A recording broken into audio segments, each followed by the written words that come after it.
Welcome back everyone to the Chassis Variant series, and here we are with the Direwolf, and this is the Alpha variant. And if you watched the Prime video, you'll notice probably, if you did stick around to the very end, that I forgot to put the outro theme on that video. Yeah, I was so busy trying to get everything queued up and that I almost completely forgot. I was sat there in the editor trying to figure out where it was. Anyway, here we are with the Direwolf Alpha, as I said.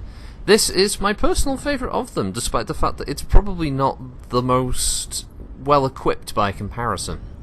It's 2 Streak 6s, a trio of large pulse lasers, and a Gauss rifle. It's pretty straightforward, it's succinct, it's to the point, and it's a great, in my opinion, medium to short range fighter. The Gauss rifle gets you in there as you're moving in, but the large pulses and the Streak 6s are where most of your big damage is going to come from.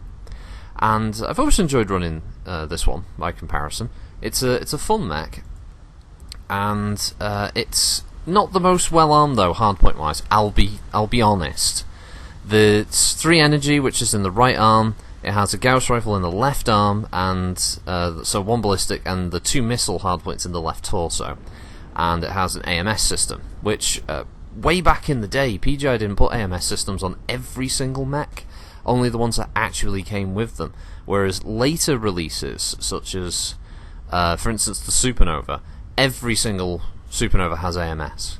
And I find it's odd that PGI never retroactively went back and gave all of the mechs an AMS system, like they did later on, where whether it had it or not, the option's there now for players if they wish to. I guess that's PGI's tacit acknowledgement that the LRM situation got way out of hand and every mech should have AMS now, just to be able to chew some of those missiles out of the sky.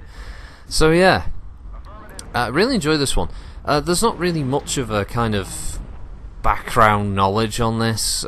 One of the many problems with the clan stuff, there's not really much of a story behind variants. Just that this one's fights at all ranges and it's pretty powerful. That's it really. I would personally describe this one as more of a kind of, probably more of an urban combat model. Like if it had to go into any sort of built up area, factories, industrial complexes, that kind of, or maybe rough hilly terrain, that kind of thing, this works best, where the terrain itself can be both a hindrance and a help, allowing the unit to move in and use that for cover, and then finding enemies out of position and hitting them with the streaks and the large pulses and pretty much just obliterating them. That's what this mech is like for me. I've always enjoyed it, as I said. It's one of those simple, straightforward builds. You don't have to worry too much about all of your weapon systems. You can kind of tailor it to your own liking of weapon grouping and the such, and just focus on doing the important thing, which is damage. Solaris is actually a really good map for assault mechs as well, because there's plenty of blockers there visually that can really bamboozle light mechs for a bit while they're trying. If they do try like a wide flanking maneuver, they may have a general idea where the teams are going, obviously by now, but they don't have the ability to very quickly get eyes on and allow the rest of the team to know straight away. And yeah, it's capable of pumping out some great damage. I don't think my team won in this one, but I was happy enough with it. I know it's probably not the version that a lot of people like compared. There are probably more desirable Direwolf hardpoint and Omnipod sets out there. Certainly as far as energy is concerned, the Alpha is already outstripped by the likes of the Prime, which I mentioned in the last video, having its 8 energy hardpoints. But it is one of only 2 Direwolves that have more than 1 missile hardpoint. The other one that is shared with the S. The Direwolf Alpha has 2 in the left torso, so if you do want a slightly more missile focused set, you can at least take the left torso for the Direwolf Alpha, swapping it out for the Primes, for instance. So if you do have a Direwolf Prime and you want an extra missile hardpoint, just take the Alpha left torso slot and you've got 2. So it's got that, but as I said, I can understand why it probably wouldn't be the most desirable one by comparison. As far as the match is concerned, this was classic NASCAR. This turned into a real fun a circular death fest, and I know somebody gets pretty salty in the comms. There's always one, isn't there? Let's face it. some kind of, you know, post-death General fucking Rommel here, who's sort of like, oh well, if we knew it was going to happen, I tried to tell you people, but you didn't listen, and now they've killed us all, you know, kind of thing. And they just, it's a like, why, what does it change now if you say this after the fact? You know, it doesn't make much difference. Not that I'm saying everyone in a pug match fucking listens anyway, but bitching about it after the fact isn't going to change anything. People aren't going to suddenly go, you know what, I've learned something today that random person just told me. I think he was right. I think we should really fucking buck up our ideas and get shit sorted now. No one cares. And most of the time you just get people like going, oh god, it's that mouthy bitch.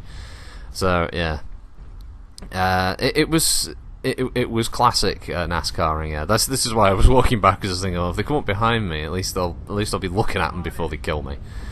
And yeah, I do recommend the Direwolf Alpha though, just to run it stock. To be honest, if you up for that kind of challenge, it's fun. It actually scares a lot of light mech players when they get suddenly popped by dual streak 6s that they aren't expecting, because not many assault mechs builds run streaks, let's face it. So having that sort of little surprise kind of moment for a lot of them is always a good laugh. And I think the last bit of this is there's a guy in he's in a stealth armor flea, and he has a bloody good go. I mean, hats off to this guy. He fights. He really does. He does not give a shit. He's masking like crazy, this guy. He's got the mask on some kind of, I think he must have a hotkey on his mouse or something. He's got a button for it. He's just zooming along. The guy in the chat's still complaining about how his team suck and he's the best player in MechWarrior Online ever, and if only they'd listen to him. The guy in the mask fleet is just charging around. They're having trouble seeing him. They're taking shots, but you know, they're only skimming him. He's nearly blowing his own legs off of his mask at some point, but he's still going strong. He's a tough little dude. He runs around, pops an arm off a mech like it's no big deal. Yeah, his stealth armor's overheating him a lot. That's one of the major downsides. Although, in retrospect now, looking at the footage, he did kind of just run into every single mech he could find, rather than maybe just getting some distance and then coming back in and for little harassment shots, because, you know, the buildings would have blocked his view. But I guess at this point he also probably didn't want to waste everyone's time, so he keeps fighting, and if I remember correctly, he eventually just gets popped on top of a building or something and cartwheels off it. It's kind of funny.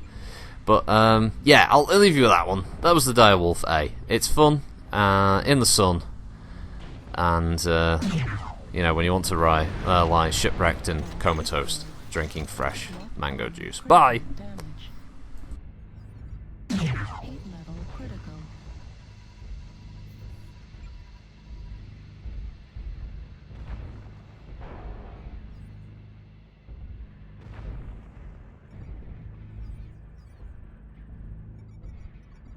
Target acquired.